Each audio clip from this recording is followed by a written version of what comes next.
Edo, may bagong love team. Papalitan na nga ba itong si Beyonce? Yan ang ating pag-usapan for today's video. At kung bago ka pa lang sa aking channel, please subscribe po, like yan. Pakit na rin po natin guys ang notification bell upang ma-update po tayo tuwing ako po nag-upload sa mga viral and trending video. So alam niyo ba guys na talagang naging usap-usapan po ngayon ang pinakabagong beneficiaries ng Team Kalingap, na kung saan ay talagang napakaganda din talaga itong batang ito dahil may lahi din siya. So ngayon ay nagkakagulo kung sino nga ba daw talaga ang ipapartner ni Kalingap Rab sa kanya bilang isang love team.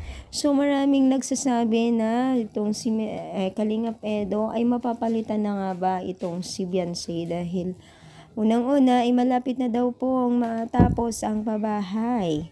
So, syempre guys, malabo yan kasi sanay na po yung mga karamihan na itong si Beyonce ang kanyang love team.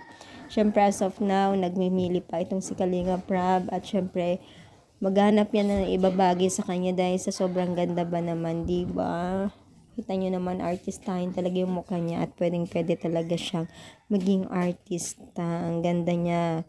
Marami siyang pwedeng talunan na itsura ng iba't ibang artista sa Pilipinas, diba? Sobrang ganda niya, as in, napakagandang batang ito. Wala pang makeup yan, wala pang lagay-lagay sa kanyang mukha, pero kita na natin at litaw na sa kanya yung kagandahan niya.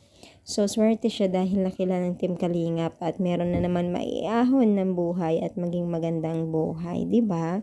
So, syempre, maraming napahanga dito. Kaya naman pala, marami silang suggestion sa Team Kalingap. So, ano masasabi ninyo? I-comment down, palike po ang ating video. Thank you so much guys. More power and syempre, God bless all.